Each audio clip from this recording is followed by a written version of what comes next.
My name is Jeffrey Moser. I teach the history of Chinese art here in the History of Art and Architecture Department at Brown University. I'm very honored to be the moderator for our second panel today on Beyond the Human, Part 2, Sense-Making and Justice. And just to sort of get the conversation rolling and to think about connections with what we've just heard, I've just inserted this into my comments today, so give me a little bit of rope here.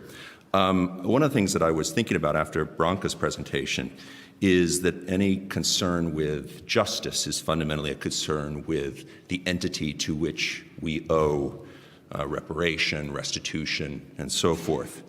After listening to her very moving talk about the destruction of tortoises on the Galapagos through this extractive regime, I was thinking about something that I've read a bit dealing with the natural history of the Galapagos, is that naturalists and conservationists today have observed that because the Galapagos are still a very highly active volcanic environment, there are regularly new lava flows, and those lava flows often obstruct historic tortoise routes of movement between their nesting sites and areas where they're foraging.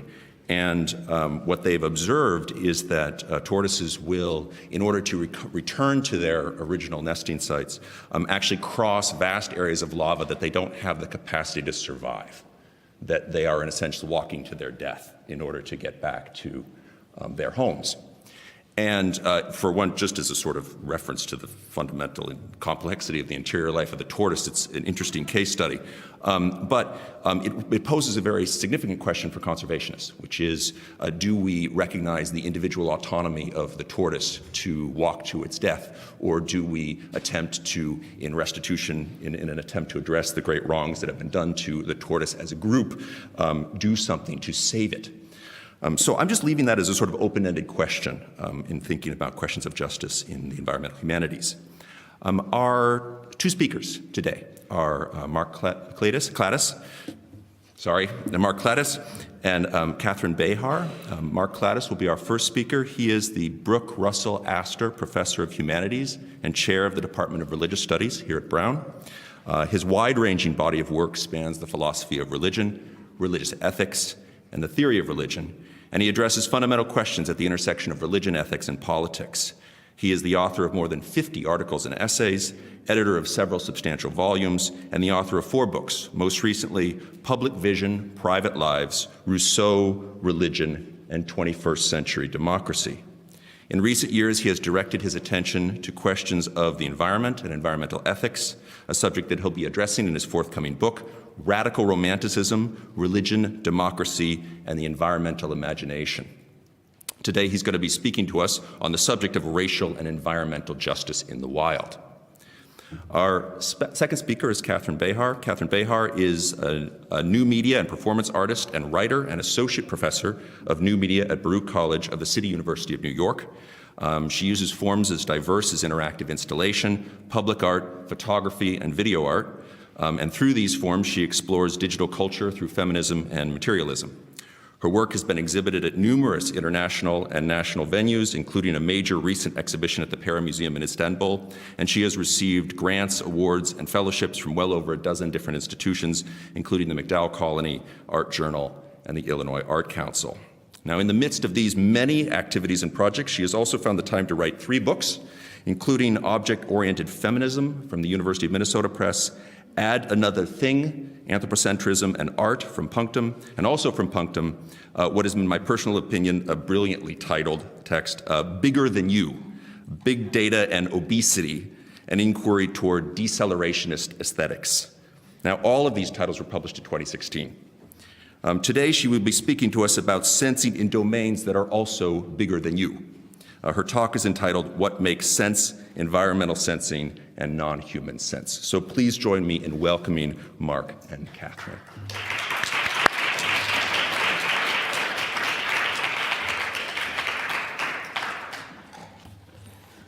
Well, good morning. I'm really delighted and honored to be part of this wonderful symposium and to be among these wonderful presenters, and I'm grateful for you for your being here today. My paper today is an investigation of the racial, environmental, and political implications of the wild in what I am calling the tradition of radical romanticism. I'll be talking a lot about radical romanticism. Typically, the wild is understood as that which is untouched by humans, as the pristine and the pure and the ahistorical, as the strength of the nation or the redemption of the solitaire. This idea of the wild has been broadly and justifiably critiqued. Today, then, I present an alternative account of the wild as found in radical romanticism, paying attention to its normative contributions to environmental and political justice. I then explore this alternative account in the work of W.E.B. Du Bois, whom I read as a North American radical romantic. In the first part of the paper, I put forward an account of the wild as not only a place, but a condition and process. The wild is that which cannot be subject to radical control, and that which surprises, that which has the capacity to contest long-standing, often oppressive, racist practices and institutions. In the second part of the paper, I present Du Bois's notion of the wild as that which unsettles and condemns racist practices, including practices that, there I can see better without the glasses, including practices that exploit black farmers and the very land on which they work. In the quest of the silver fleece, for example, you will see that the wild swamp, is not simply a place, but a culture and a hopeful process of transformation that challenges racist and exploitive capitalistic institutions and practices. The wild for Du Bois becomes a resource and also a marker for those who struggle against injustice. Additionally, the wild for Du Bois infuses the soul of a normative religious stance, a religious stance that is nonconformist and that engages in radical social critique. So this is what I'd like to talk about today. Now, Romanticism is commonly understood as artistic productions of the distant, removed, sublime landscape. This account of Romanticism, in many ways, is an academic construct. While it certainly does capture some aspects of Romantic work, it does not capture its dominant features, at least not of such British Romantic authors as Dorothy and the early William Wordsworth, Coleridge, Wollstonecraft, and Mary Shelley. Nevertheless, Romanticism continues to be frequently depicted as fanciful art focused on the sublime and an escapist replacement for religion. Now, of course, the matter and manners and interpretations of Romanticism are legion. In my own case, I have interrogated a selection of Romantic materials and constructed my own portrait of Romanticism for the sake of advancing progressive environmental and democratic aims. I call this portrait Radical Romanticism. I acknowledge that my selection of the material is itself a constructive exercise, yet I also believe that I maintain fidelity to my sources, that has identified a tradition or a sub-tradition. For there is, in fact, a robust tradition of Romantic realism, especially a Romantic realism of the everyday suffering and injustice, everyday beauty and dignity, everyday lands and ecosystems, and the human activities within them. So it is, if you will, a less romantic romanticism. It's not so much focused on sublime vistas, but rather on poignant human encounters and events that bring attention to the experience of war, displacement, over and underemployment, gender and racial oppression, environmental degradation, and oppressive political and religious authorities and institutions. And in this tradition of radical romanticism, the wild or wild wilderness is not sublimely looming out there, outside human dwelling and activity, but rather is found closer to home, in our lands, our histories, our communities, in our cities, in our bodies. These alternative notions of the wild and wilderness have informed such North American romantic authors as Thoreau, Du Bois, Annie Dillard, and Terry Tempest Williams. In these alternative accounts, wilderness is understood not only as a place, but also as a process, as a condition.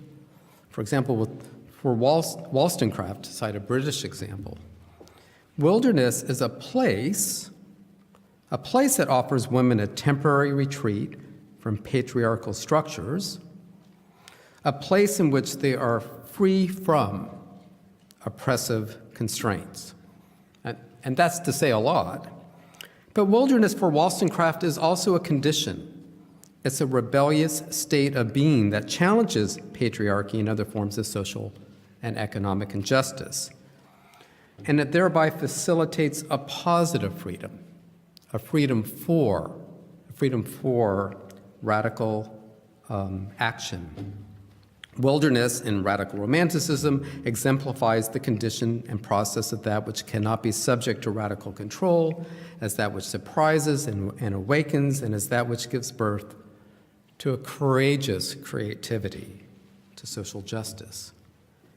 Wilderness in radical romanticism confronts all things tame, domesticated, or highly controlled and regulated. It threatens to lift the veil of familiarity, and in the case of Du Bois, the veil of racial oppression. Wilderness as a condition is in part a human condition. It is that which potentially fires the imagination and challenges conformist, harmful practices.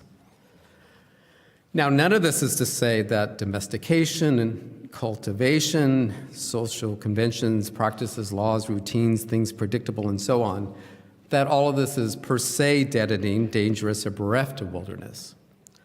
Life-enhancing and social justice practices acknowledge wilderness and the lack of control and vulnerability that wilderness conveys.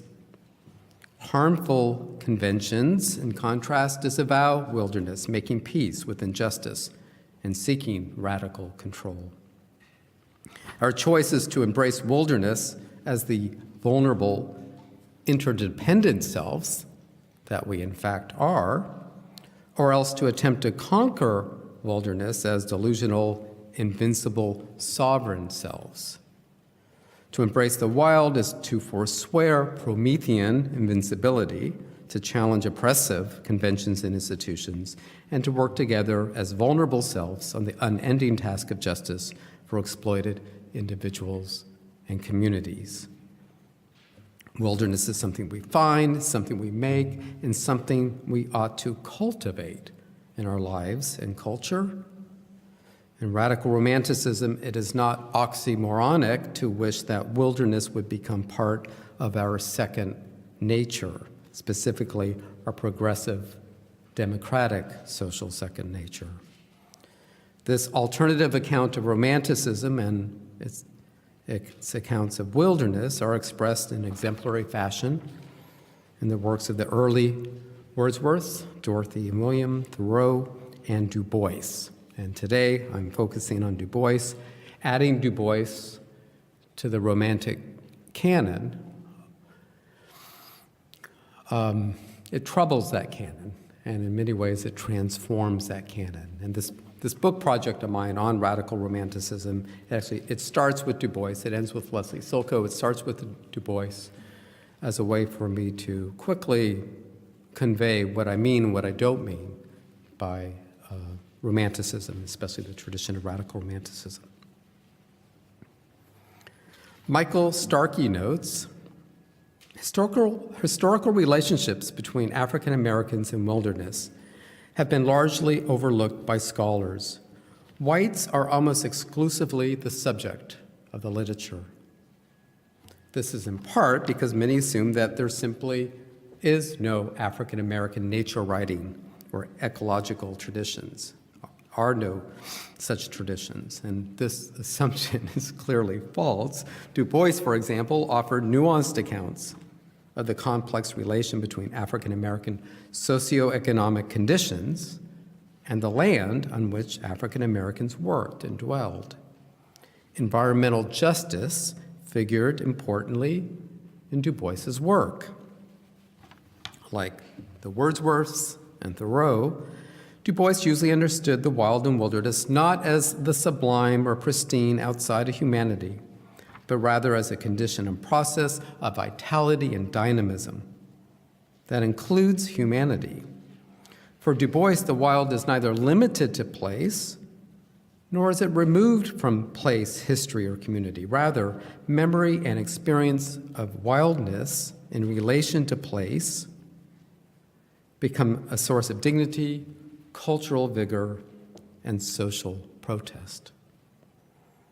In The Souls of Black Folk, published in 1903, Du Bois claims, quote, "The wild, sweet melodies of the Negro slave, the soul of the sorrow songs, are distinctive contributions to the American Republic. What makes the sorrow songs wild? They are nurtured by a particular place and a particular cultural experience." Quote, or in Du Bois's words, "Sprung from the African forests, where its counterpart can be heard still today, the music of Negro religion was adapted, changed, and intensified by the tragic soul life of the slave, until under the stress of law and whip, it became the one true expression of a people's sorrow, despair, and hope."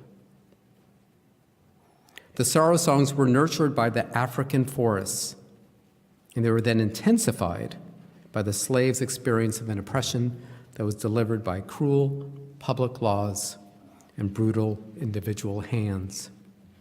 The wild, then, is that which will not be subdued by unjust laws, chains, and whips. Challenging the unjust public and private conventions of the land, conventions that sought to control and manage every aspect of Black chattel, the wild nurtured the beauty, longing, and hope found in the sorrow songs and in the Black slaves who sang them. The wild permeated a slave culture that, against all odds, resisted practices of oppression and thereby produced the sorrow songs, songs of hope, songs of resistance. Moreover, the sorrow songs nurtured the wild, nonconformist aspects of Black religion, challenging Black and white oppressive religious traditions, what Du Bois, along with other romantics, call superstition. Du Bois was critical of much conventional organized Christianity and Christian metaphysics, but not of religion and spirituality per se. His writing manifested a spiritual stance that Jonathan Cahn has usefully characterized and developed as, he calls it, divine discontent, which is in fact Du Bois's own term. Think of divine discontent as a religious sensibility that's linked to critique and linked to the wild. Du Bois made it clear in The Souls of Black Folk that this religion of protest was enlivened by a soul, an animating spirit or sensibility that existed long before it came to North America. Black religion didn't need America to have a soul any more than Blacks needed Christianity to receive a soul. And when Black religion in America did mingle with Christianity, Du Bois implied that it was the wild soul of the African forest that fostered its distinctive, quote-unquote, spirit of revolt. Africa, in relation to the sorrow songs in Black religion, is not the dark continent bereft of civilization. Africa is indeed identified as a source of the wild, yet not a bestial wild, but rather a life-enhancing wild that sustains culture, heritage, and hope. Increasingly for Du Bois, the history, resources, and agency found in Africa became a basis for freedom and equality for those outside of Africa, for Pan-Africans. The wild of Africa is not only a place, but also a quality of being and a process of becoming. The wildness resists those oppressive practices that would attempt to subdue it and shackle its sources of hope. Like Thoreau, Du Bois linked hope to the wild, and as we will now see, like Thoreau, Du Bois linked the wild to the swamp. Thoreau had his swamp in his essay Walking, published in 1862, and Du Bois had his swamp in his first novel, The Quest of the Silver Fleece, published in 1911. Thoreau's swamp was a non-conventional entity that resisted the market economy by its very non-productive power. Du Bois's swamp, in contrast, became productive, not to contribute to white, racist, capitalistic markets, but to provide cotton, a cash crop, as well as diversified food crops, thereby enabling the local African American community to become liberated from local, mainly upper-class white oppression. The swamp, having been partially cleared, was to supply wild, non-conventional cash, wild, anti-market food crops, and a wild, nonconformist culture. In The Quest of the Silver Fleece, Zora, a child of the wild, leaves her swamp in Alabama to gain an education in the North, in New York City. When she returns home, she and her swampland are mutually transformed. Both become Thoreau's normative bean field, half cultivated, half wild. Her education in the North does not remove the wild vigor and life of the swamp culture in which she was raised. Rather, the wild becomes infused with new ideas and perspectives. Zora returns home from the North and conceives a wild idea, quote, a plan of wide scope, a bold regeneration of the land. Clear a portion of the swamp and on it create a free community, namely a collective farm that would protect local African Americans from cruel white economic and social power. For years, white landowners had been exploiting both the black tenant farmers and the land.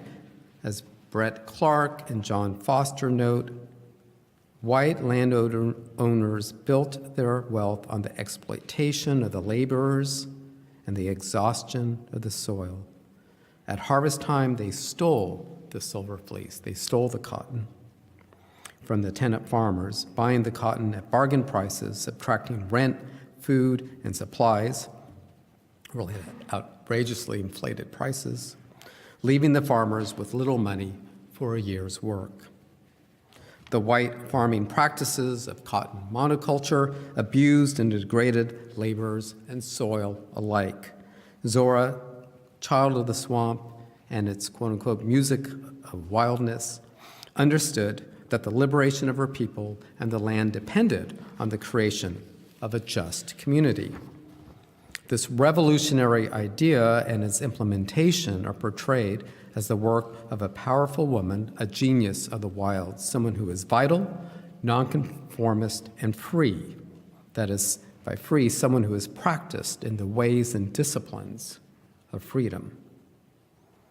Not only are the crops of the collective farm nourished by the swampland, the people too, their spirit are nourished by it. The swamp then is not only a place, it is a culture, a condition, and a process of transformation, a wild way of being that challenges a variety of institutions and conventions, including racist and exploitive capitalistic ones. And Zora, who is open to the wild, she imaginatively and skillfully leads her people against unjust laws and vicious mobs. Bless, her friend, and at the very end of the novel, becomes her husband, admits that while he had once thought of himself as Zora's patriarchal guide, he says he now understands himself as her co-worker, and then he corrects himself. He says, no, as her follower.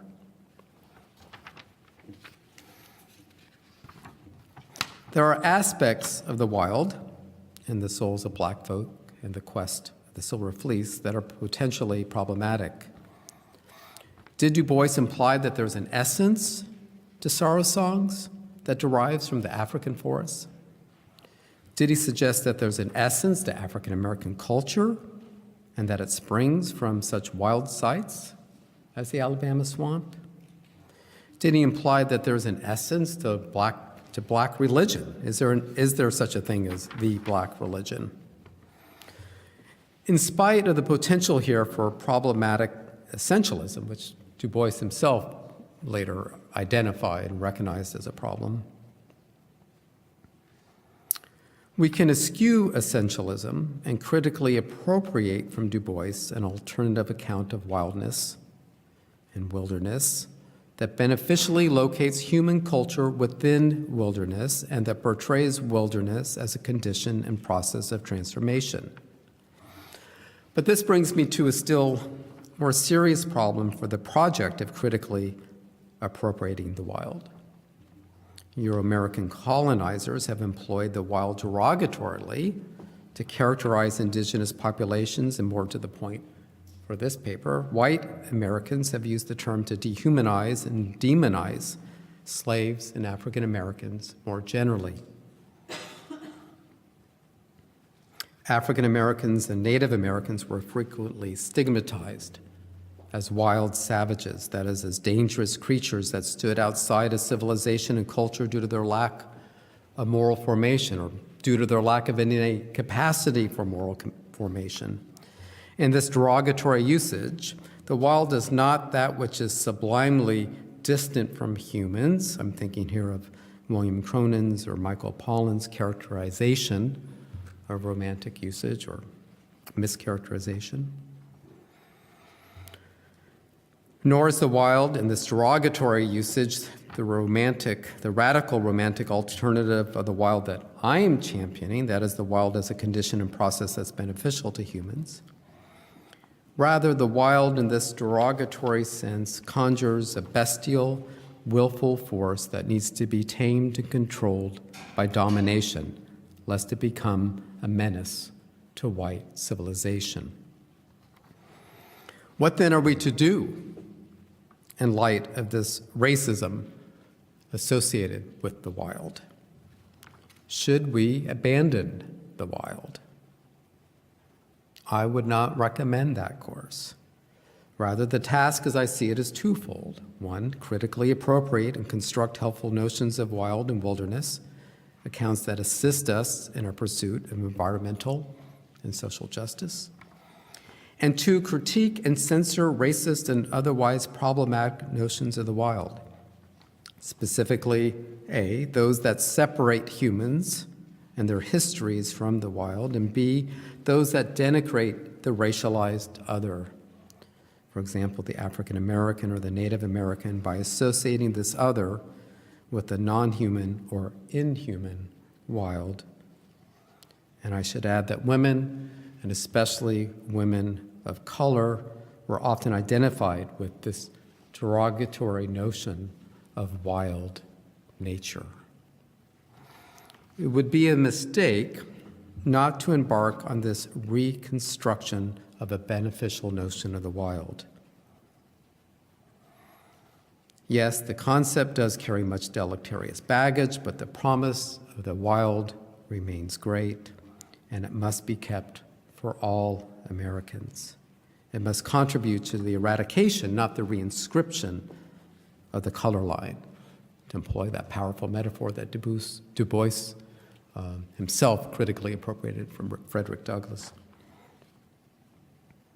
Again and again, Du Bois argued that an American democracy would need to be based not only on an institutional or political, but also a spiritual foundation, that is, on a substantive culture and a substantive set of practices that supports progressive democratic second nature. A spiritual cultural democracy is a democracy in which justice is located not only in its laws and political institutions, though that would be quite an achievement, but also in the hearts and minds, the habits and practices of its citizens. It was interesting to listen to Sharon, and she was saying how it would be inadequate if respect was simply a matter of ethics and not somehow embodied in our political institutions, respect for that which is outside of the human. And I think that's absolutely right. And it occurs to me that so much of my wrestling with Du Bois and what I often get from Du Bois is that it's not enough for the laws, the political institutions to kind of be set up such that justice and respect are honored, supposedly honored, but that also has to be in the habits and practice and customs of the people.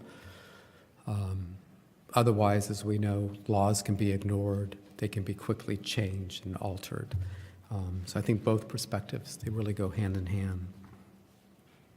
Anyway, for Du Bois, an aspect of spiritual democratic culture, and by spiritual I don't mean anything transhuman that is ethereal. I just mean by spiritual, I mean something that captures the whole person, the psychology of the person, the social life of the person. For Du Bois, an aspect of the spiritual democratic culture is a wildness. Its wildness, its capacity to challenge and to unsettle and to incite hope and transformation. In Du Bois's account, when we hear the genuine voice of democratic culture, we hear it in that quote-unquote wild voice of the courageous abolitionist David Walker as he boldly condemned the atrocities of slavery to an audience of Southern legislators. And we hear it in Zora's voice as she stood in front of her congregation with a quote-unquote wild yearning to help and proposed the quote-unquote wild idea of a collective farm. So today I have focused on Du Bois and the concepts of the wild and wilderness. I should note, however, that a broader argument could be made about Du Bois as a radical American romantic environmental writer who employed a political aesthetics. This argument would focus on how Du Bois brought together aesthetic, political, and environmental themes and insights in order to wake up his readers to the suffering of Black Americans laboring under Jim Crow laws and other forms of racism and economic exploitation. It would show how Du Bois employed a variety of tropes associated with nature writing, yet with them he depicted not only the complex beauty of the land, but also the complex curse of the land to African Americans toiling under distant landlords, unjust rents, and over-farmed fields, toiling under a second slavery, as he calls it. This larger argument would illustrate Du Bois's usage of a radical aesthetic strategies to enable his readers to see, to experience the humanity of those in front of them. This tenant farmer in slavery, in semi-slavery, that Black child, Du Bois's, who died because no doctor would treat him, those 4 disheartened Black men in that Jim Crow train car. As a social scientist, Du Bois could and did marshal powerful social scientific arguments. And he increasingly turned to an economic analysis of the cruel intersection of racism and capitalism, not only in the US, but globally. Yet he also recognized that the language of the social sciences could not always sufficiently convey such complex social and psychological circumstances as the oppressive life behind the veil, behind the color line. Indeed, it's telling that later in life, Du Bois described his novel, The Quest of the Silver Fleece, as an economic study. In Souls and The Quest and in Darkwater and elsewhere, Du Bois reached for and employed a language of radical aesthetics and poetics as a powerful way to touch, to move, inform, and transform individuals for the sake of social and environmental justice, for the sake of a militant engagement. His skillful artistic depictions were to have the effect of challenging his readers, confronting them, of waking them up, that they might see more fully, feel more keenly the reality of the social and natural worlds around him. His radical aesthetics was not engrossed with that traditional aesthetic triad, the sublime, the beautiful, and the picturesque, though Though to some extent he employed these, often to conjure notions of loss and nostalgia. This triad, however, typically removes art from the everyday and renders the spectator distant and detached, which is a far cry from the engaged witness that Du Bois sought to create. Du Bois's radical aesthetics, in contrast to traditional aesthetics, placed art at the center of an everyday realism in ordinary life. And in this way, Du Bois anticipates John Dewey's central argument in Art as Experience. Art for Du Bois was located in everyday living, and the normative, that is ethical inquiry and critique, was at the center of art. Du Bois's art then carries a moral purpose, and depicting the beauty of the world that is not to be denied, as he puts it in Dark Water, this aesthetic accounting of undeniable beauty, that too has a moral purpose. Part of the moral purpose of such aesthetic depictions is to honor, quote unquote, beauty and truth, and hence his powerful and poignant descriptions of the grandeur of the natural world, the built world, the social world, and the complicated intersections among them. And the same commitment to beauty and truth fueled his detailed accounts of how those with power and privilege of race and class dominate black laborers, women, men, and children, and the land on which they work, making the explicit connection between the exploitation of people and land, the exhaustion, and, as he says, the rape of the people and the land. Du Bois, then, was one of the first to see the connections between racial and environmental justice more broadly. In Dark Water, we find some of the most glorious environmental writings found in the Romantic tradition. And not only nature writing, also his accounts of urban beauty. And these accounts rival those of Whitman and in many ways anticipate second wave environmental writing.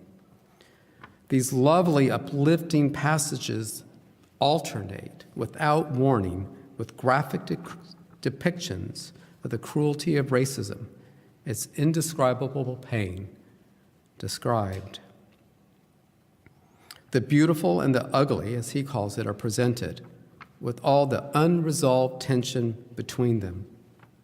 But sometimes he would provide connections or segues between his moving accounts of beauty and his equally moving and disturbing accounts of ugliness. After limiting the most resplendent portrait of Bar Harbor that's ever been written, he added, quote, "God molded his world largely and mightily off this marvelous coast, and meant that in the tired days of life, men and women should come and worship here and renew their spirits." And then, with no warning, immediately after this account, straight away, Du Bois, the narrator, is in a black Southern home, and he asks, why do those who suffer from oppression not travel to such, quote, places of beauty and drown themselves in the utter joy of life? And then comes the reply, quote, from a little lady in the corner, "Did you ever see a Jim Crow waiting room? A Jim Crow train?" "No," she replies, "no, we don't travel much."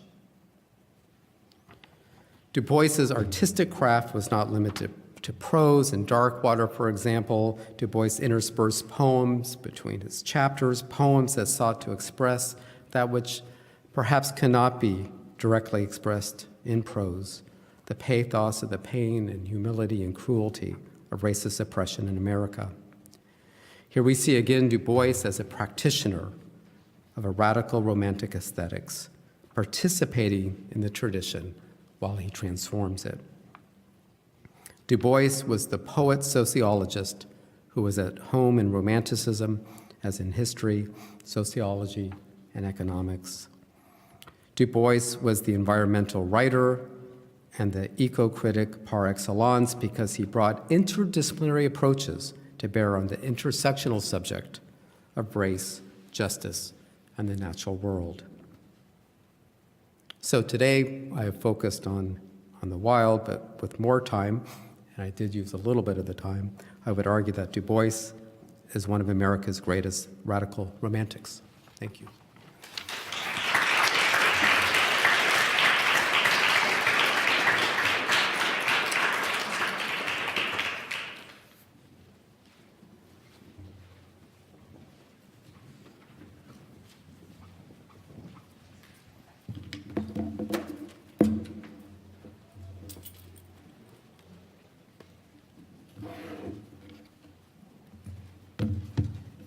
I wonder if we can pull this. There we go. Okay. All right. Hi, everyone. Okay, we've got an image. One second here. Okay. Hi. I just wanted to thank the Coquette Institute. I'd like to thank Claire and Iris. And I also wanted to send a public word of thanks to the Nita Art Colony, where I've been in residence for the past month and had the luxury of time in a really beautiful environment, the wild, to work on some new projects with environmental sensing and develop this piece of writing for you. So, without further ado, I'd like to begin with a kind of left field question for the environmental humanities. What makes sense? I'm asking this from an object-oriented feminist perspective out of a genuine interest in giving attention to the what of sense-making. And I'll say I'm focusing here on, unlike some of the other talks we've heard so far, on non-living whats.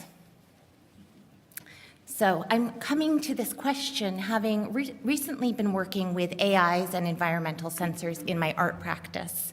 These technologies exemplify new modes of sense-making by non-human objects. They also mark a fundamental change in making sense when it comes to human objects too. I'm not going to be talking about my artwork today, but in my work with these technologies, I am interested in how humans are shifting into the peripheries of where sense is made. And that peripheralization will be an important point for this discussion. I'm also coming to this new work from previous projects like these, dealing with the physical presence, mass, and heft of big data. My work shows big data accumulating and distorting bodies and landscapes. So I'm always thinking about the materiality of sense data in environments in my approach to environmental sensing. So this materiality of data will also be an important theme in this talk. And it turns out that when we view them as data practices, environmental sensing and non-human sense have strong consequences for the formulation of all things, identity. So unexpectedly, the environmental will bring us back around to a kind of classic question for the humanities, the question of the self and self-sovereignty. 1, in arrays. In her book, Program Earth, Environmental Sensing and the Making of a Computational Planet, Jennifer Gabrus describes how, quote, sensing has come down to Earth, close quote, as planetary environments are enfolded and produced by, quote, a distributed and embedded range of monitoring technologies that produce discrete and localized data sets for particular purposes, close quote. Gabrus's discussion spans several case studies: webcams watching moss, submersible floats that monitor ocean plastics, RFID-tagged badgers, the Internet of Things, smart cities, and air pollution apps.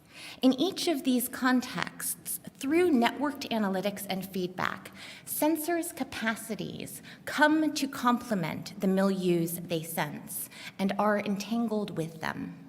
As a result, she writes, quote, environmental monitoring through sensor networks is a practice of making and not just capturing environments as process, close quote.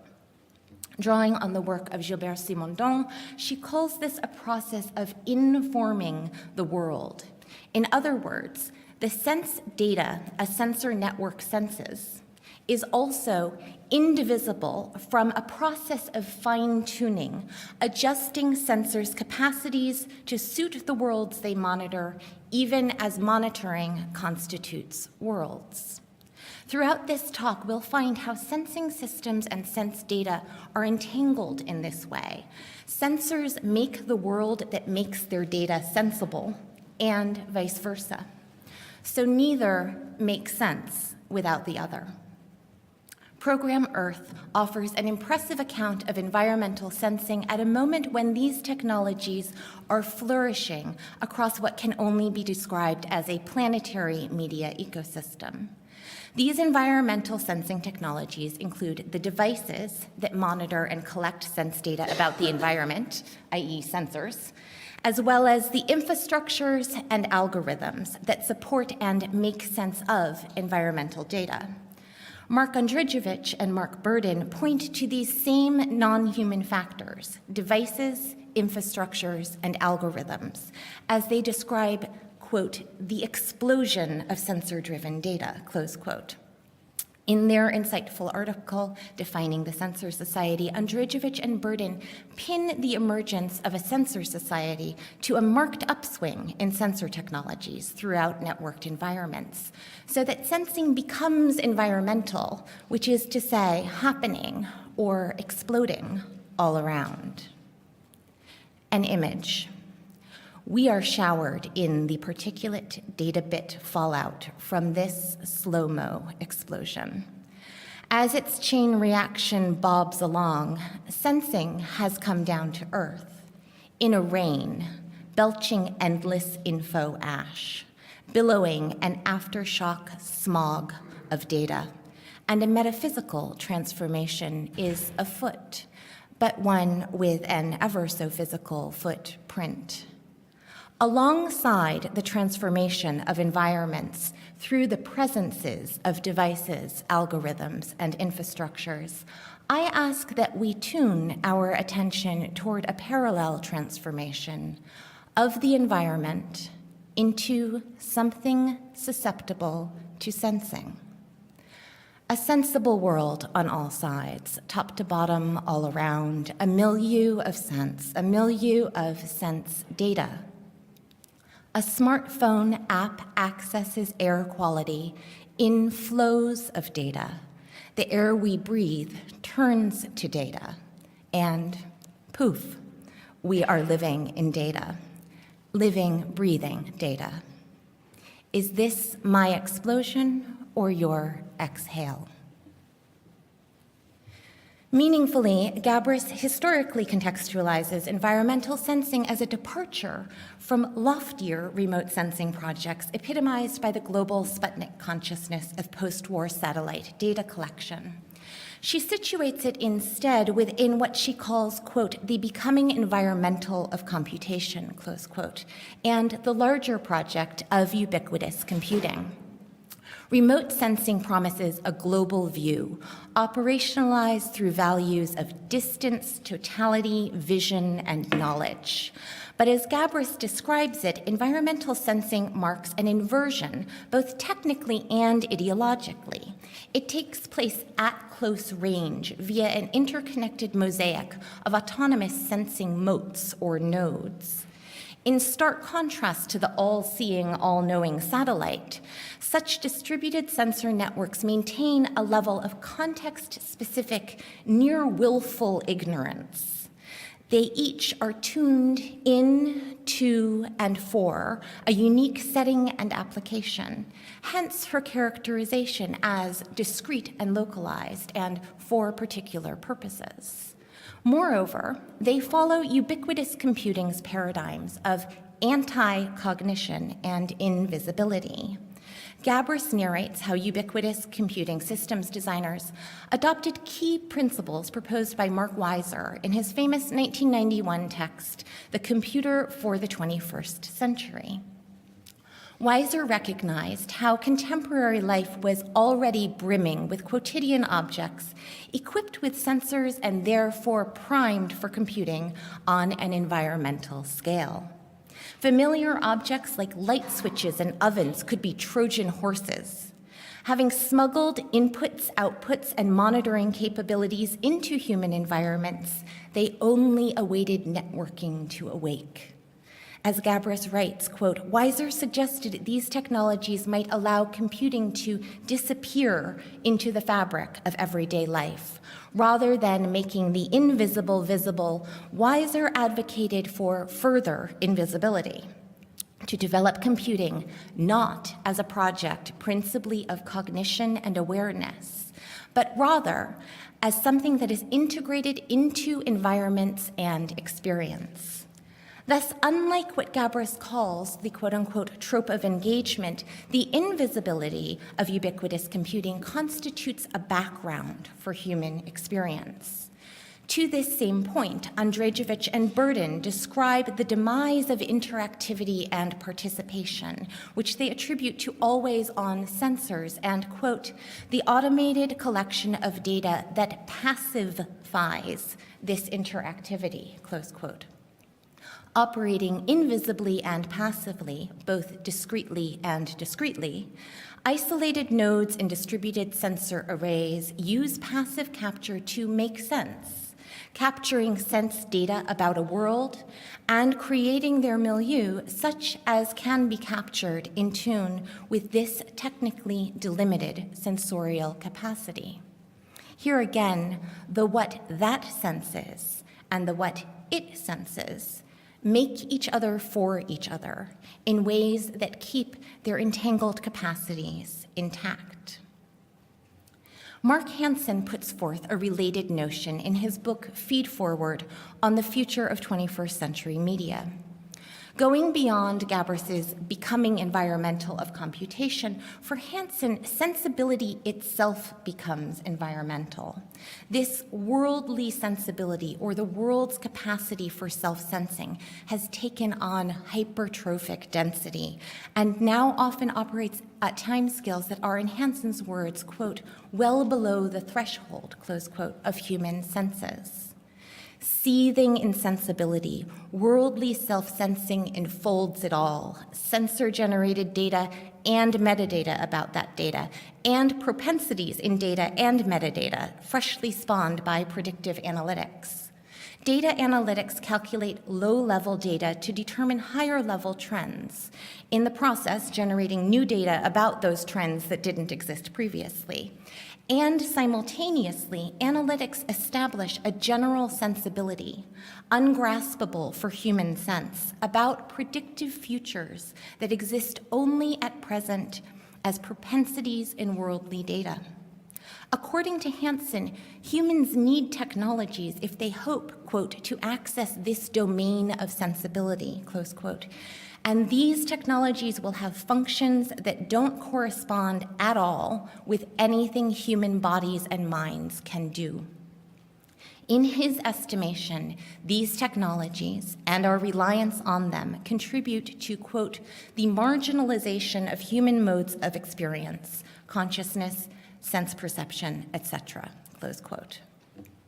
Like the invisible background processes Gabrus describes, for Hansen, the technical operations of non-human sense permit it to occur as a sort of lower-level environmental process that does not necessarily culminate in higher functions of human perception and cognition.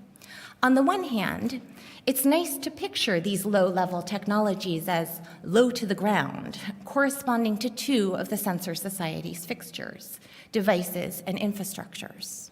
But Hansen also calls this quote-unquote atmospheric media, which he says are, quote, exemplified by networks and, quote, operate through the radical technical distribution and multi-scalar dispersal of agency.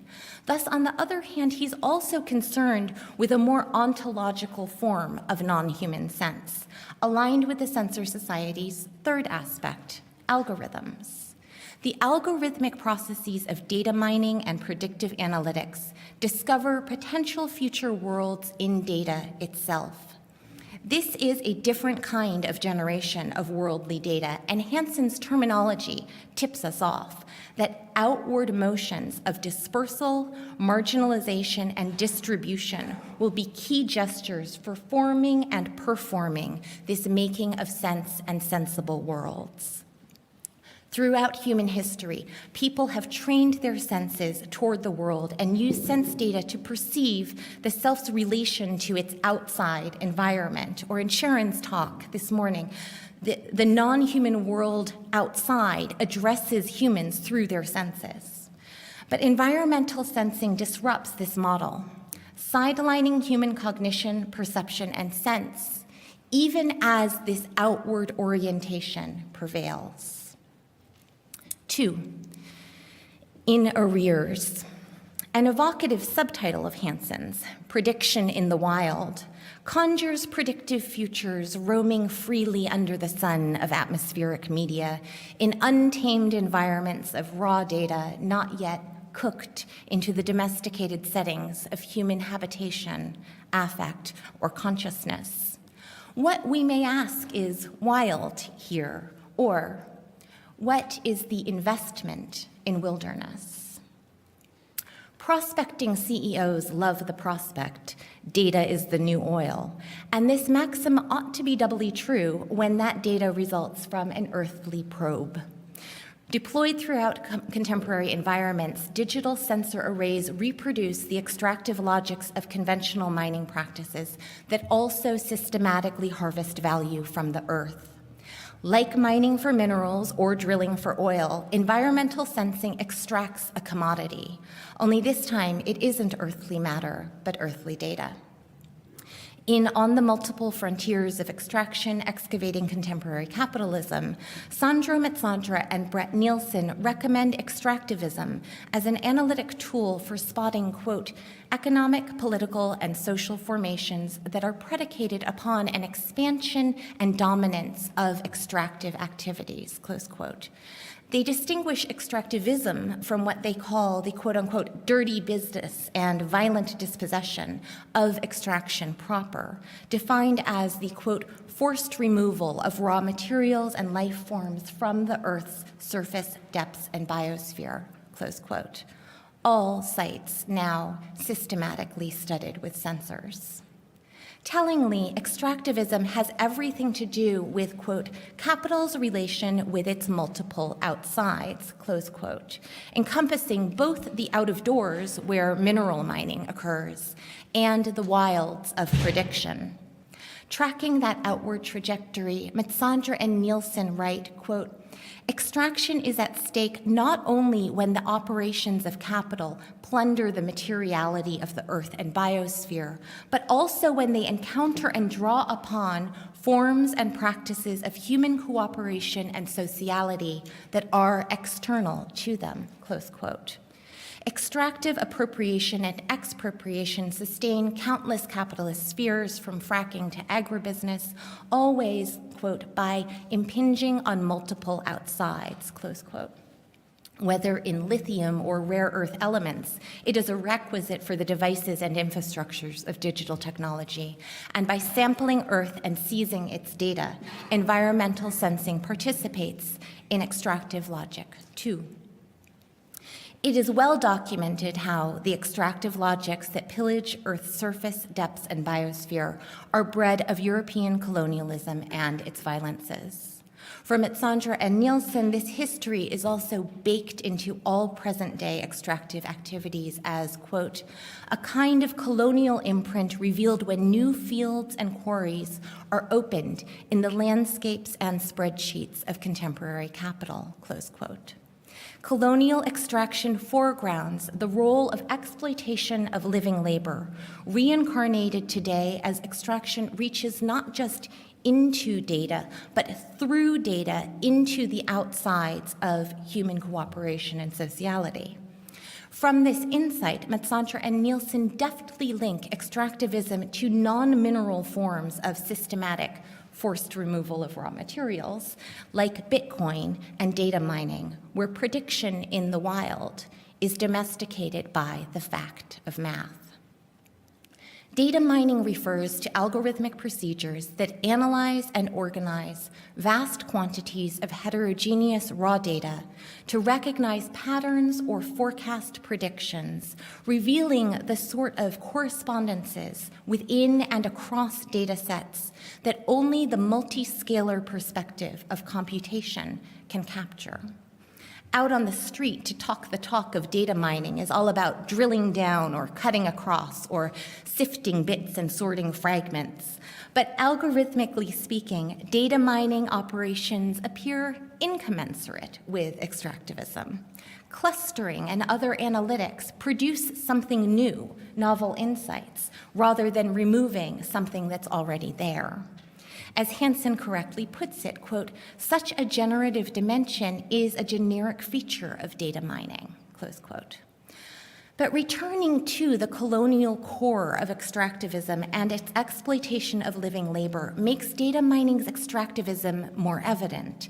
As Moser and Nielsen recall Achille Mbembe's lucid charge, quote, African peoples are transformed into minerals from which metal is extracted, close quote.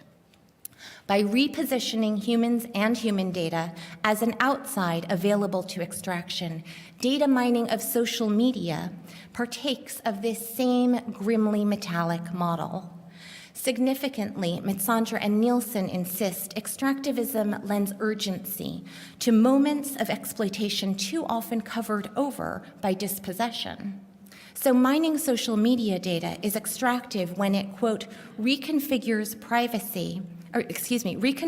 property relations and the boundaries of privacy, close quote. In effect, colonizing both the social and the self. So to recap this informing entanglement, we start with sensor systems that concoct data. That data makes possible a worldly sensibility, which in turn shunts worldly data into the wild, where, by virtue of being outside, it is available to the extractive logics of sensor systems. Within this, humans are abandoned to the wilds twice over, pushed out in the marginalization of human sense, and recaptured as something like human resources, mined as minerals or tapped as data delivery needed to maintain this extractive circuit. The cryptocurrency Bitcoin encapsulates this dynamic. Its code combines both strains of extractive logic, mineral mining's environmental impact and data mining's reconfigurations of privacy and sociality. In Bitcoin, private individuals are neither inside nor outside, but actively barricaded through encryption and competition. Bitcoin, a peer-to-peer electronic cash system, is the title of a white paper released online in 2008, authored by a person or group with the pseudonym Satoshi Nakamoto. In part responding to the financial crisis, they aimed to replace trusted intermediaries that oversee transactions, that is, large centralized governmental and financial institutions, overseers of the Sputnik model, with a distributed network of anonymous peers. In Nakamoto's words, Bitcoin is, quote, an electronic payment system based on cryptographic proof instead of trust, close quote. Bitcoin was designed to offer the unfettered anonymity and directness of cash, but unlike cash, digital objects can be copied easily. So a dishonest user could threaten the integrity of the system by copying a coin and spending it multiple times. Nakamoto's novel solution, the blockchain, prevents this so-called double spending without relying on a centralized clearinghouse. Here, in brief, is how it works.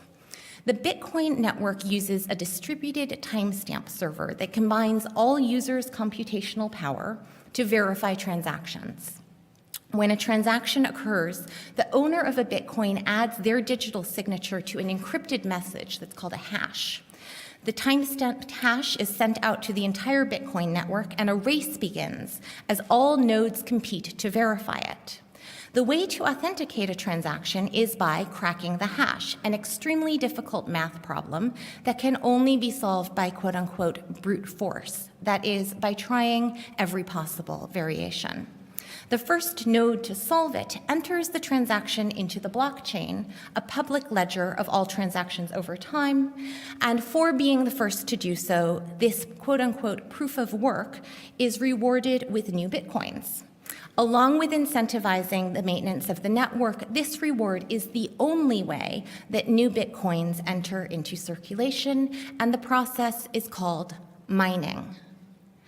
Maurer, Nelms, and Schwartz offer the term digital metalism to convey Bitcoin's extractivist imaginaries. Bitcoin's branding features icons modeled on golden coinage. The name Bitcoin miner refers to special software that works on cracking hashes. Miners are also human users of the system, and high-end customized hardware goes by rigs. Moreover, the total number of Bitcoins is predetermined to max out at near 21 million around the year 2140. Until then, the system is coded so that the difficulty of the encryption math will increase at an algorithmically set rate, with the frequency of new Bitcoin creation decreasing in tandem. This design feature deliberately mimics commodity mining's notions of exhaustion and the scarcity of mineral resources. Yet, extractivism in Bitcoin goes beyond digital metalism as mere metaphor because this consuming computational work demands material infrastructures and extraordinary amounts of electricity. In their original white paper, memorializing the foundational analogy to gold mining, Nakamoto explained, quote, "The steady addition of a constant amount of new coins is analogous to miners expending resources to add gold to circulation. In our case, it is CPU time and electricity that is expended," close quote. A recent Politico article describes shifts underway in Washington state towns like East Wenatchee, now overrun with miners and their rigs. The influx of commercial miners drawn by hydroelectric surpluses and some of the cheapest electricity rates in the country has transformed the Mid-Columbia Basin into boom towns. In East Wenatchee and globally, mining cryptocurrency has become so competitive that it's only cost-effective at industrial scales, all but forcing out hobbyist prospectors with mom-and-pop and bootleg basement setups. The first Bitcoin exchange rate set in 2009 was pinned to energy spent, and while Bitcoin market prices may be volatile, energy consumption steadily climbs. A January 2018 article predicted that Bitcoin is, quote, "now on pace to use just over 42 terawatt hours of electricity in a year, ahead of New Zealand and Hungary, and commensurate with CO2 emissions of 20 megatons or roughly 1 million transatlantic flights." As machines muscle through math, eating electricity, they generate massive noise and heat. Coupled with obsolescence, the environmental impact is intensive, leading to Zach Zimmer's comparison with terraforming. But this is only half the equation when we recall the close imbrication of extractivism and exploitation. Making sense in Bitcoin takes work. So in cryptographic terminology like proof of work and forced work, Maurer et al. Recognize a quote-unquote trope of labor that meshes, quote, the labor of a community of human miners and non-human software working together. 3, cryptographic consciousness.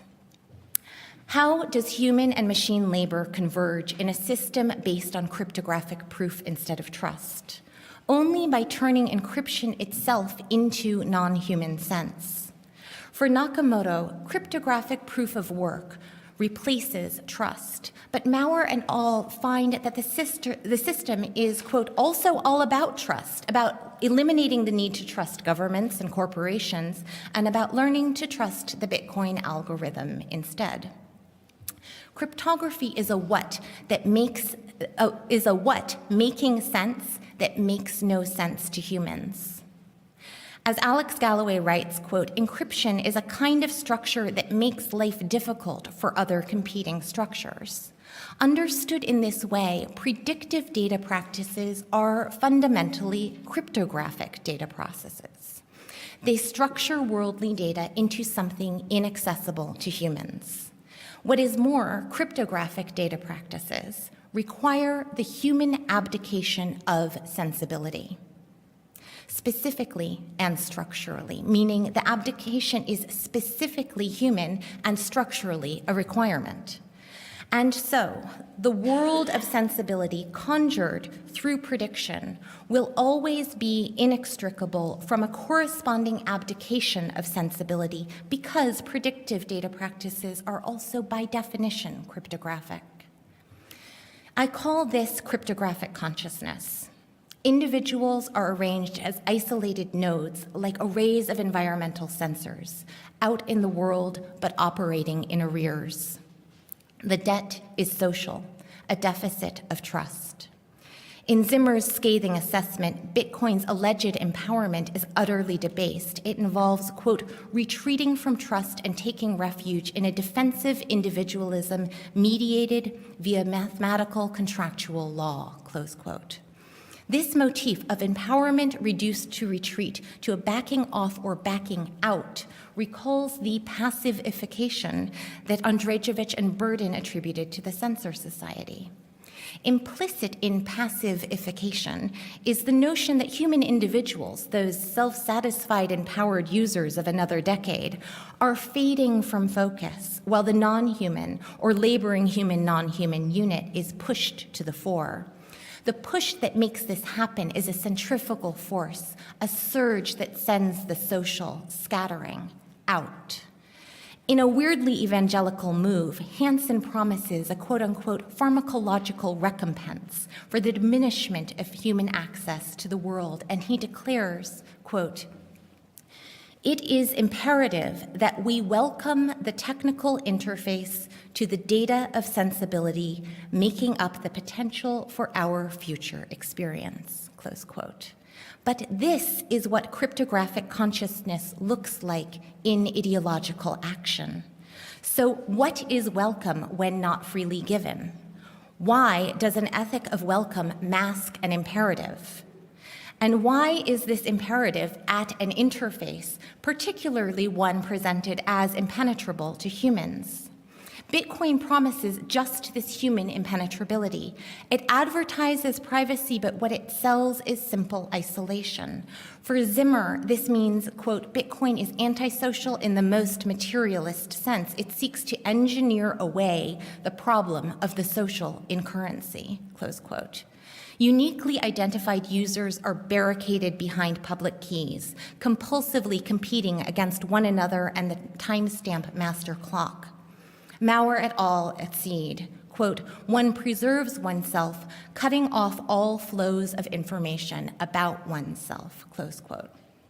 Like the willful ignorance programmed into context-specific sensor systems, isolating patterns emerge as filter bubbles in human social media.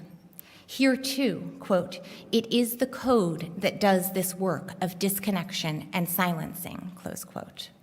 On the one hand, the divisive atomism of cryptography is obsessed with specificity. It hinges on a level of mathematical uniqueness that makes commensurability, or so-called cryptographic collisions, all but inconceivable. On the other hand, cryptographic consciousness encourages a maximally generalized form of human passivity that can be smothered under blanket sensorial coverage. Recall that censor societies monitor populations and environments, rolled into populations, rolled out across environmental fields. In cryptographic consciousness, we lay prone. Like dispersal of agency, this passivity is not merely a spatial arrangement, it is an outward fleeing of capacities to act. Thank you.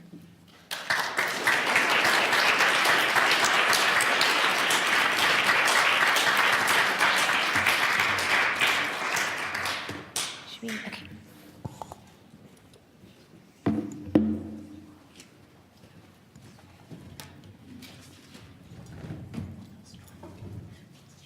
Thank you. Thank you both very much for two exceptionally stimulating papers. I think it's okay for us to go a little bit over time here and it's say about 15 to 20 minutes for Q&A. Okay. But So, I do want to just say that we will start promptly at 2 for the next session, so just whenever this ends. absolutely. So I'm just going to open the floor for questions. Thank you for two fantastic papers. And I have a lot of responses to Katherine's paper, but you sort of blew my mind, so I can't really articulate them. So my question is for Mark, who also blew my mind, but in a more... But I'll let Katherine answer it. So Mark, first of all, I agree entirely that the hearts and minds are every bit as important as institutions, and I really like the kind of thrust of this project to reconstruct conception of the wild for sort of emancipatory purposes. But I wanted to ask about that reconstruction, two things in particular. So at one point you talk about how the wild in Du Bois is not a bestial wild.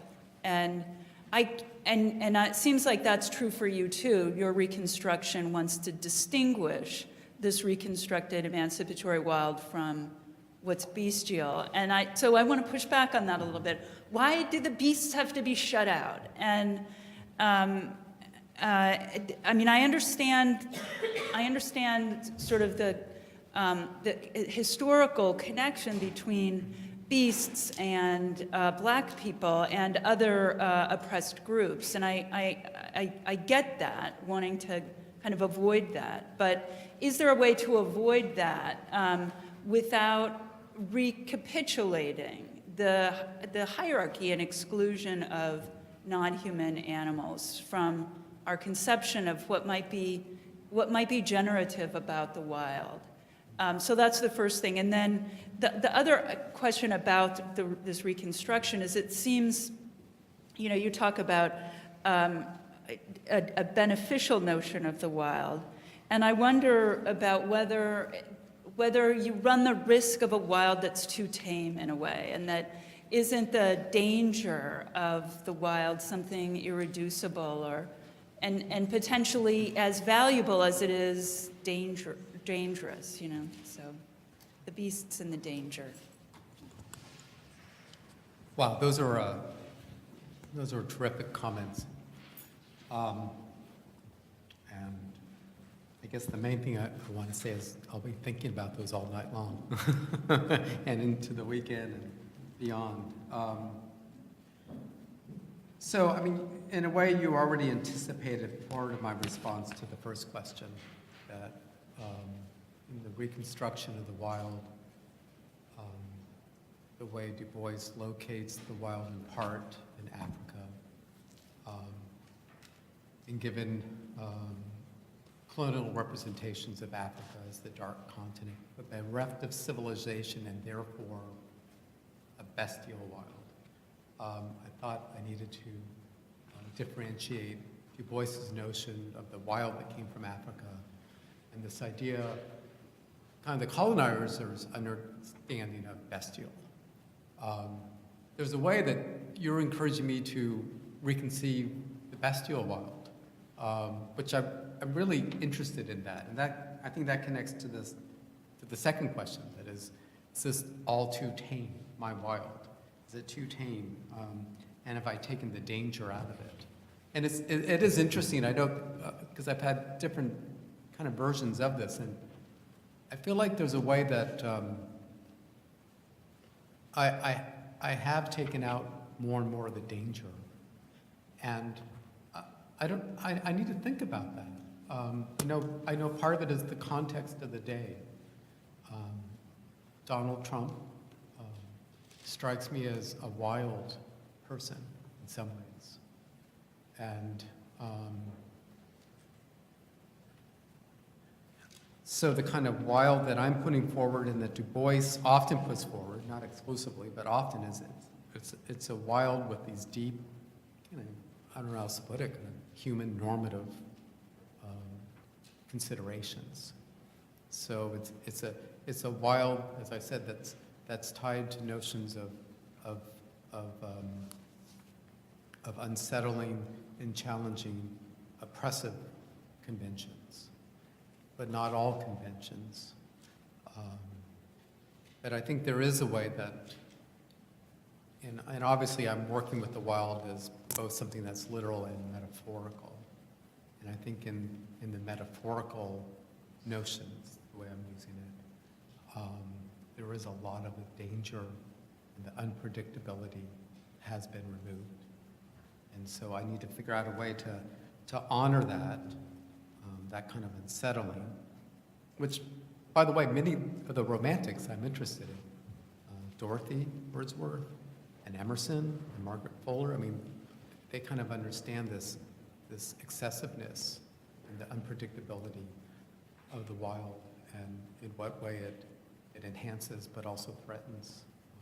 So I need to figure out, given my kind of normative commitments, how also to bring that in. I have more to say, but I think that's it for now. Thank you very much. These are really terrific comments. I have the mic in my possession. Katherine, your paper blew me away, and I'm still processing everything that you said. So my questions might seem completely off the mark, and in that case, please correct me. But these are some of the things I got. And so I want to ask you whether my conclusions are correct and in line with what you were presenting. The first thing is the question of work, because you're describing a process whereby the actual work is being performed by machines, and the value of that work in your last fragment of the presentation is congealed or crystallized in the Bitcoin. But when I think about it historically, it seems as though what you're describing is a dehumanizing of work. In other words, work used to be performed by human beings, and the value that was created thereby was through human labor. So now you're talking about work being performed by non-human agents. So because of that, it led me to the conclusion that one conclusion that we could draw from your talk is that what you're describing isn't just a process of colonizing everything that is human and the sociability and personhood, but it's also a process of enslavement, but a weird enslavement in which the purpose is not to make the human work, but the opposite, to make the human not work and be a passive resource from which a resource is extracted. So first of all, I was curious about whether that would be a conclusion that you would be amenable with, and whether that's coherent with what you were talking about. And the second question has to do with, it's sort of connected to this, which is the connection between work, property, and value. And it made me, your discussion about data made me want to understand if for you in your analysis, is the data itself the commodity, or is it the means to something? And I couldn't quite understand what it would, if it's a means, then it's a means for what? The last question actually has to do with who accumulates the value, because at the end of the story, there is a lot of encryption, a lot of data, a lot of sensing, a lot of algorithms, all of which are non-human or performed by non-human agents, but the creators of all of this and the beneficiaries are human. So who is it that is the agent in this entire process? Yeah, that's it. Oh, is that it? Okay. All right. Sorry, I'm writing down your last question here. Okay. So I'll try to. Thank you. Those are great questions, and that's this is new work for me, so it's great for me to have this feedback. As regards to the first part of the question about work, yes, I think that the way that you've read this is very much in line with what I'm thinking about, with one small exception at the end. But I would contextualize this within a larger, sort of my body of work as an artist, also in my writing, is looking for what I call human, non-human solidarities, trying to create opportunities for human, non-human solidarities. So the way that I got interested in environmental sensing is actually through previous projects dealing with automation and the automation of work. And what I am trying to say is that through the automation of work, we do see exactly what you described. Machines doing work where previously we thought of labor as being something human, like human labor, right? So now there is this weird blurring of those ontological categories around the human and non-human, and we see it in really material instances around work. And the narrative around automation is usually about liberating humans from work, right? Of course, we know that is not how it plays out, right? It creates, if anything, it creates worsening conditions of precarity, as, you know, in the instances where machinic labor takes over for human labor, there is, I mean, it's not that those people are like vacationing now, right? Like this means a much worse conditions for many humans who are left unemployed. It's really about unemployment, not about liberation from work. The other thing is that, of course, these systems, and this is part of what I try to get at in this paper, is that these systems are incredibly partial. So there is this narrative of this, like, you know, this master AI that, or like something like this, right? That is actually capable of doing everything. But in fact, what happens is that often humans are kind of reduced to these maintenance roles, maintaining the algorithm, maintaining these systems, right?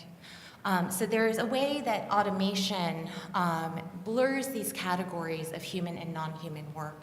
For me, I hope that this can engender possibilities for solidarities between humans and non-humans, which I think, you know, throughout this whole morning we've heard why we need those solidarities, right? You said at the end that enslavement, so there is a kind of enslavement, which I absolutely agree with, and that it's one in which humans don't work, and that humans are becoming a kind of material resource. I think that humans are becoming a material resource, but that humans are still working. Humans still must work. There's no version of this system that does not involve humans having to work, sad to say, right? In the same ways, there's no version in this kind of system of machines also not working, right? To get into your next questions about work property and value, is data the commodity or a means? I think, you know, part of this entanglement is that it's both, but it's certainly a commodity, right? And I think it's also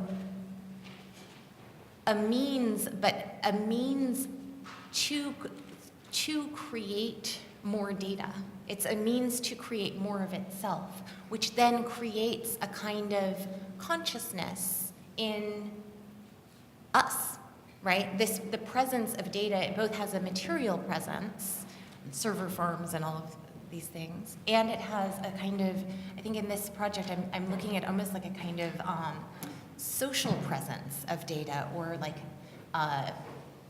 psychoanalytical, like, kind of awareness that there is this other presence. There's like an elephant in the room, and it's big data, right? And then in terms of who accumulates value, I think it's these large corporations, right? I think it's these large data companies. I don't think it's, and again, like, actually corporations are kind of like a weird non-solidarity kind of way, but a weird way that human and non-human work are becoming fused and mixed up in strange formations. Yes, you have a question. Yeah, I have a question for Mark. I wanted to ask you a little bit about the way that Du Bois uses Romanticism in his environmental politics. I think one of the things that characterizes Romanticism for me is the kind of apolitical, ahistorical narrative of people like transcendentalists, Emerson, et cetera. And I think that the great thing about using Du Bois as a romantic is that he sort of troubles this idea that Romanticism is apolitical by introducing questions of race. And he even introduces a kind of tragic narrative of Romanticism that I think is really productive. And in thinking about how Du Bois makes Romanticism more political, it reminded me of a part of Dark Water where he's talking about visiting the Grand Canyon. And so I wanted to ask you what you think about Du Bois's relationship with the conservation movement. In the context of the Grand Canyon, you know, he goes to this place. Visiting the Grand Canyon is sort of a way that was promoted of like cultivating American manhood, and it's supposed to be this wonderful, morally rejuvenating experience. He talks about how in his journey to that place, he experiences a lot of segregation, and so this reinforcement of manhood is now not accessible to him. So it forces him to connect this romanticism with the realities of discrimination. And so I'm wondering whether or not Du Bois sort of casts doubt on the idea that a conservationist movement and a protection of natural wild spaces in the context of national parks is an ally of Du Bois's romanticism. Can we protect national parks? Can we experience a kind of political, romantic aspiration of nature in the context of a national park, or does that system itself subvert the kind of political romanticism that Du Bois is trying to accomplish? Wow, that's terrific. Thank you. Yeah, that's really a great question. It goes to the heart of my project. So let's start with the specific issue of the Grand Canyon and Dark Water, and more generally, or Bar Harbor, and all these kind of just wonderful descriptions he gives of the beauty of the natural world, this undeniable beauty.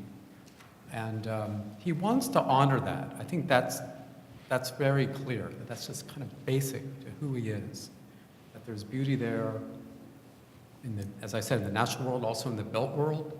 And when he's giving the descriptions, for example, of Brooklyn, you wonder if he has kind of another romantic in mind, Whitman, and his descriptions of the social world, like the activity on the streets, and it's kind of describes an everyday activity, but in a way where it's vital. It's this beauty of the everyday. I think he really wants to honor that undeniable beauty. And then, boom, he'll juxtapose these accounts, as I said, with these equally moving and graphic accounts of the cruelty of racism. In the case of Bar Harbor and the Grand Canyon, what's so fascinating, given like current debates about, as you said, the conservationist movement and national parks, is he goes right to this issue of in what way these movements and these parks have participated in a history of elitism and exclusion. And he doesn't offer a lot of commentary on it. He doesn't need to. I think his artistic juxtapositions, it says it all. So I think he's doing both things. I'm not saying that his environmental vision is exhausted by some kind of conservationist approach, not at all. I think there's actually more attention he gives to environmental justice. But it's part of it. But he also understands the obstacles, and that's not sufficient, that's not enough. And in any case, his appreciation, his aesthetic appreciation isn't limited to, something like the Grand Canyon, Bar Harbor, et cetera. And I'll just say very quickly that, and we can talk about this more later. So the romantic tradition that I'm identifying, so the early Wordsworth, Dorothy, the early William, Dorothy, the early Coleridge, Wollstonecraft, Mary Shelley, and then thinkers like Emerson and Thoreau and Margaret Fuller and Whitman. I don't see them as apolitical at all. I mean, I think their aesthetics is primarily motivated by notions of social, political, and economic justice. And not only, as I said, not just political justice, but social. I mean, so for Dorothy and William, it wasn't just rights for the people, though that was important, but that they be understood and perceived as equals. And Emerson and his work on abolition, the extermination, his critique of the extermination of Native Americans, reform of prisons and hospitals, et cetera, rights for women. So I do see, I understand the way Romanticism is often depicted. And there is, some of that, of course, in it. But I don't think that is a fair characterization of a lot of it. I will say that for a first-year seminar that I teach students who, don't know a lot about Romanticism, when they read the text that I'm assigning and then I ask them to bring in music that resonates with these texts, they typically bring in social protest songs, which I think is interesting. I think we have time for just one more quick question, since you have the mic. Okay, I was going to ask quick questions to each of the, so I guess I'll decide. I'll chip one. I'm, in part because I'm writing myself a book about the history of human-mineral relations and the roots of modern extractivism. I'd like to talk to you a lot more, Katherine, about these. But the question I have for the group is based on my fascination with the way in which Bitcoin as an entity, as not just as a material thing, but this whole, all these processes around it, to what an extraordinary extent that it's taken form in accord with the discourse surrounding what Bitcoin and blockchains and all of these things are. To what extent do you agree with the contention that Bitcoin's is coming into physical existence because of the metaphors on which it's based? I mean, is this to what extent is this a creation of language? And since it's following so closely and seemingly intentionally the story of mining, is it doomed to leave devastated, exhausted landscapes and societies in its wake, like mining always does? Thank you. So I think that, so there's been some really interesting work on Bitcoin in relation to semiotics. And one of the articles that I was drawing from in this paper, it's Bill Maurer, I'm forgetting the first name, somebody else, and Lana Schwartz. They've written extensively on this, and they are the ones who came up with this term digital metalism. And I think that what is interesting is that it is a sort of a process of this, it is definitely semiotically charged, right? Like the language is very important, and it's in that first white paper, right? This analogy to gold mining is in that first white paper. In other work, Lana Schwartz has developed sort of a social history of Bitcoin as well. And she points to this kind of like social emergence of it beyond, these things are totally entangled, but she's looking at not just the digital metalism, but also she has a term, infrastructural mutualism, that she sort of like looks at these two sides of Bitcoin and draws a history of how The sort of digital medalist understanding of Bitcoin, which is the one that I'm privileging here, is from a kind of crypto-anarchist group of people, basically, who are, they're all active. I mean, this is all wonderful thing about working with digital media is there's an archive. So they're all commenting and like helping to shape this technology as it develops. The other side is from a CryptoPunk background, or cypherpunk background. And that's what she's talking about, infrastructural mutualism, like this idea that we should maintain, we're like, as a community, maintaining this infrastructure, right? So that anonymity, both groups are privileging anonymity, which for me ends up being a kind of almost like autistic closedness. But this kind of anonymity is privileged by both groups. And I think she draws a really wonderful history looking at how this has developed. In terms of the story of mining, I mean, I feel like, is Bitcoin doomed to leave destruction in its wake? It's programmed that way. I mean, it's literally programmed in order to use electricity. Like the only way that you can make new Bitcoins is by spending a lot of electricity, and it's programmed to get worse. That's the most sort of astonishing thing about this. There's been a lot of commentary about, like, there's no purpose in this, like the math of cracking the hashes, there's no purpose to that computation. It's senseless, right? In my terminology, right? It's senseless to do this because it's not like, we're also all sharing our computational resources to look for life in outer space. We're just trying to solve a math problem that only exists to produce a barrier to create artificial conditions of scarcity. I mean, that's it. So, yeah. Thank you both very much, and thank you for the questions. We'll see you all back here promptly at 2 o'clock.